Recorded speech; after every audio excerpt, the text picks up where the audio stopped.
আমরা যদি ইজ্জতের সাথে বাঁচতে পারি, ঐক্যবদ্ধভাবে যদি আমরা চলি, আমরা ইজ্জতের সাথে বাঁচবো। অন্যথায় এই সমস্ত দোকানদারদের কাছে মাথা নত করে তাদের কাছে কোন কাছে আমরা কোশ্চেন করো, আমাদের ওলামায়ে কেরামের মাথা নত করতে আমি চাই না। মোহতারাম হাজরিন, আমরা দেখেছি আজকে যারা ক্ষমতায় আছে তাদের ছেলেরা কেউ গুম হয় নাই, এজন্য তারা গুমের ব্যথা বুঝবে না, গুম অধ্যাদেশ বাতিল করবে, কারণ তাদের ছেলেরা গুম হয় নাই।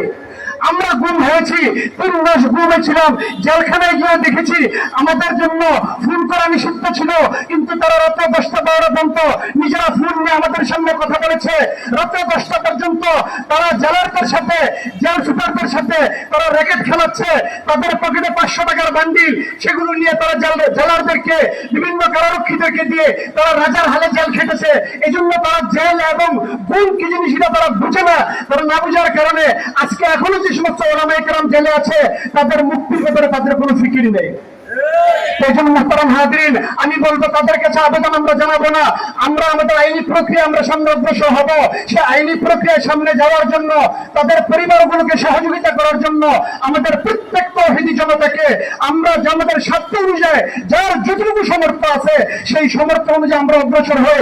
ইনশাআল্লাহ আল্লাহ সুবহানাহু ওয়া তাআলা তাদেরকে যাজা দিবেন, আমাদেরকেও তাদের পাশে সেই কাজে অংশগ্রহণকারী হিসেবে আমাদেরকে আল্লাহ তাআলা তৌফিক দান করবেন। আল্লাহ সুবহানাহু ওয়া তাআলা আমাদেরকে সেই তৌফিক দান করুন। ওয়া আখির দাওয়ানা আলহামদুলিল্লাহি রাব্বিল আলামিন।